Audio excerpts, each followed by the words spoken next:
Bienvenue dans cette nouvelle édition du QG Weekend. Voici les titres de l'actualité. En Guinée, rencontre avec le président Alpha Condé et son principal opposant Cellou Dalein Diallo. C'était ce jeudi 1er septembre 2016 au palais présidentiel de Sékou Toureya. Pour le président de la BAD, le ralentissement des économies africaines devrait encore durer 3 années et pour cause la baisse des cours mondiaux, des produits de base et du pétrole. Les préparatifs vont montrer au Maroc pour la COP22 qui s'ouvre le 7 novembre prochain. Cette conférence des parties constitue une opportunité déterminante pour le continent. Mais d'abord, au Gabon, les opposants politiques bloqués dans le QG de campagne de Jean Ping peuvent enfin rentrer chez eux.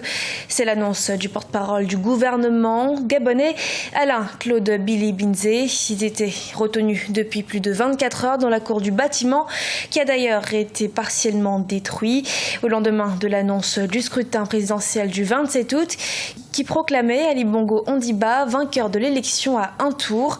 La libération intervient comme un geste d'apaisement salué par la communauté internationale.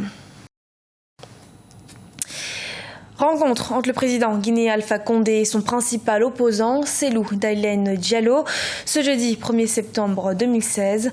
Les deux hommes ont eu près de 2 heures d'échange autour de sujets d'actualité et notamment la relance du dialogue politique. Emmanuel Milimono, notre correspondant en Guinée. Poignée de main et accolade, signe d'un échange fructueux entre le chef de l'État Alpha Condé et le chef des files de l'opposition Cellou Dalein Diallo.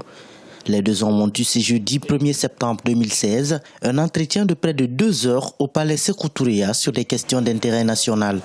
Cette rencontre s'inscrit dans le cadre d'une consultation entre le président de la République et le chef de file de l'opposition. Le tête-à-tête a tourné notamment sur la relance du dialogue politique entre le gouvernement et les partis politiques.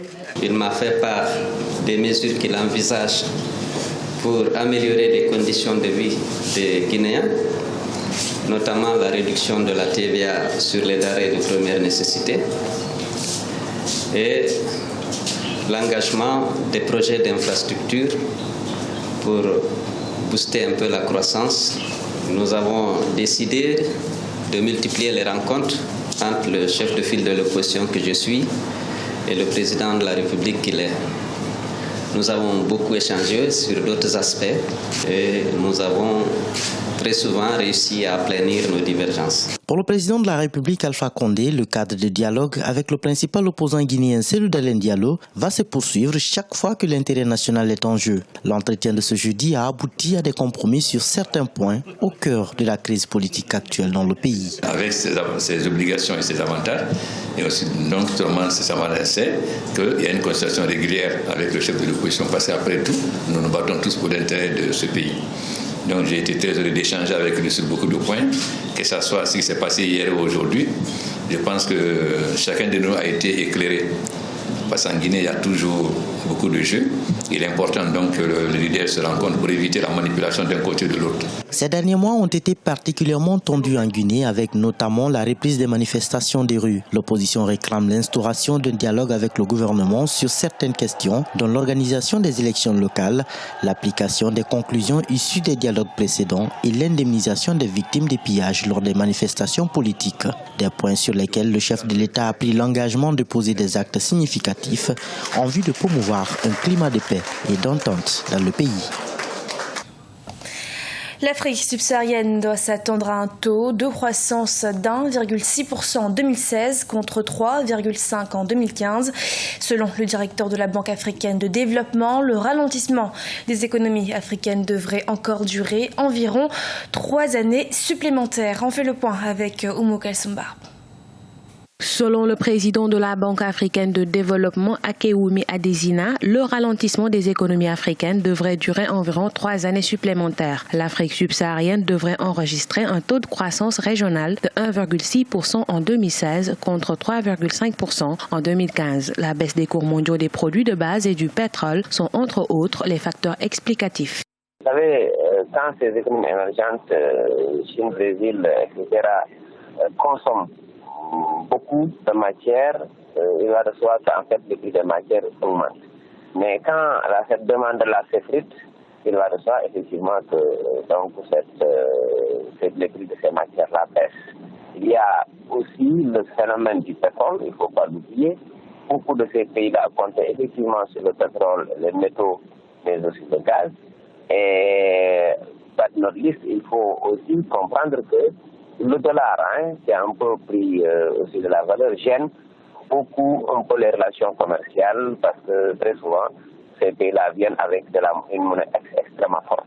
De nombreuses économies africaines sont caractérisées aujourd'hui par un déficit budgétaire, une augmentation de la dette publique ou encore une dépréciation de la monnaie locale. Face à cette situation, les experts préconisent de limiter le recours au marché international de la dette et d'améliorer parallèlement la collecte des recettes fiscales. Il faut d'abord une politique de redressement d'ensemble de ces États-là, c'est-à-dire que vraiment vivre mieux et dépenser moins. Éviter les dépenses somptuaires et trop politiques, limiter aussi les gros investissements dont la rentabilité est forcément différée, c'est des universités, et mieux organiser, c'est vrai, la collecte fiscale, parce qu'en fait, une chose c'est d'avoir une bonne fiscalité, mais une autre chose c'est d'élargir l'assiette fiscale pour que tout le monde paie l'impôt, afin que quand même nous ayons le minimum à vivre sans quand même recourir forcément à un endettement. Selon le rapport de la BAD, les États d'Afrique subsaharienne ont émis des eurobonds d'une valeur cumulée de 12 milliards de dollars en 2015 contre 26,5 milliards de dollars entre 2006 et 2014. Le ratio du PIB s'est établi à 14,5% contre un taux mondial de plus de 30% en 2015. Au Bénin, les acteurs sociaux et le gouvernement ont procédé à la signature d'une charte nationale sur le dialogue social. Mais ce nouvel accord sur les conditions de travail et de négociation continue de susciter des réactions dans le rang des acteurs sociaux. Letty Ounou, reportage. La signature de la charte nationale du dialogue social entre le gouvernement et les acteurs sociaux continue d'alimenter les débats au Bénin. Élaborée en décembre 2015 au terme des travaux du Forum national sur le dialogue social pour la paix et la bonne gouvernance socio-économique et politique, cette charte a été signée le 30 août 2016 par les acteurs sociaux. Ce nouveau cadre social vise l'amélioration des conditions de dialogue et de vie des travailleurs. Il vient renforcer les négociations et les actions de la grande commission bipartite gouvernement-confédération syndicale qui a longtemps planché sur le sujet. Il y a une innovation majeure. Il y a le patronat qui est entré. On a tracé un cadre formel désormais et chaque acteur a un rôle à jouer. Nous, ce qui nous a fondamentalement séduit, c'est le problème de l'IPTS. Selon la Charte nationale du dialogue social, le taux maximal de l'impôt progressif sur traitement et salaire IPTS passe de 24% à 15%. Malgré les innovations, la Charte du dialogue social suscite de vives critiques dans le rang des acteurs sociaux, notamment la Confédération syndicale des travailleurs du Bénin, CSTB, qui s'est réservée de signer cette charte. Les problèmes des travailleurs doivent être connus. Le gage de la satisfaction des revendications doit être donné par le président de la République. Au niveau du port, nous voyons que les dockers réclament depuis des lustres une convention collective qu'on leur refuse. Comment allons-nous alors, pourquoi et comment allons-nous, au nom des travailleurs, aller signer une telle charte? Ensuite, nous savons que de larges secteurs sont en dehors de cette charte. La Charte nationale du dialogue social est un accord tripartite entre le gouvernement béninois, le patronat et les syndicats. Au total, 6 centrales syndicales sur la dizaine que compte le Bénin ont signé cette charte. Les acteurs sociaux suggèrent que ce nouveau cadre de revendication des travailleurs favorise véritablement l'apaisement du dialogue social dans le pays. Après la France, en 2015, le Maroc s'apprête à accueillir la conférence sur le climat. La COP22 est prévue en novembre à Marrakech et le royaume d'Aurès a déjà commencé à mobiliser l'Afrique en prévision de ce grand rendez-vous mondial. C'est un sujet de la rédaction. Dans le cadre des préparatifs de la conférence des parties à la Convention cadre des Nations Unies sur le changement climatique, COP22, qui se tiendra à Marrakech du 7 au 18 novembre 2016, le Maroc a commencé à mobiliser les pays du continent. Ce mercredi 31 août, une réunion a été organisée à l'attention des ambassadeurs africains accrédités au Maroc.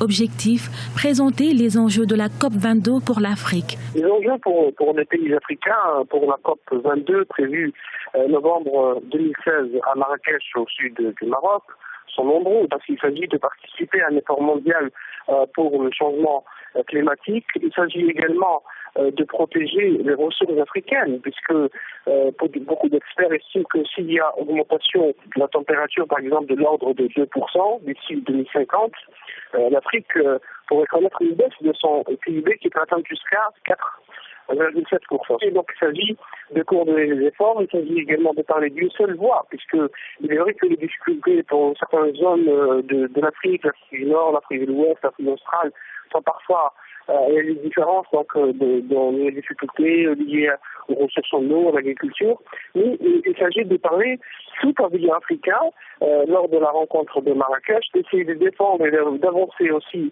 les difficultés de l'Afrique. L'édition 2017 de la conférence sur le climat ambitionne de donner une plus grande visibilité à la problématique liée à l'accès à l'eau. La journée thématique dédiée à ce sujet durant la COP22 placera l'eau au cœur des discussions afin d'élaborer un nouveau modèle de développement et de gouvernance. Si celui-ci venait à être mis en place, il devrait permettre de dégager une meilleure valeur ajoutée de cette ressource naturelle sur le continent. L'Afrique, il y a beaucoup d'eau, notamment en Afrique du Nord. Il y a la nappe albienne, il y a la nappe phréatique. Tout le sud de l'Algérie, une partie du sud tunisien et libyen est riche en eau. C'est des eaux souterraines. Il faut protéger ces eaux parce qu'il ne s'agit pas aussi de dilapider ces richesses. Et il faut essayer aussi d'exploiter ces eaux et essayer d'aller dans une démarche africaine. Pourquoi pas une démarche interafricaine pour qu'il y ait un travail de concertation. Pour la deuxième fois, le royaume chérifien organise la conférence mondiale sur le climat après l'édition de 2001 avec la COP17 en 2011 en Afrique du Sud. Le continent en sera à sa 3e organisation. C'était le journal de la rédaction. Merci de votre fidélité. Dans quelques instants, une nouvelle édition de l'actualité sur Africa 24.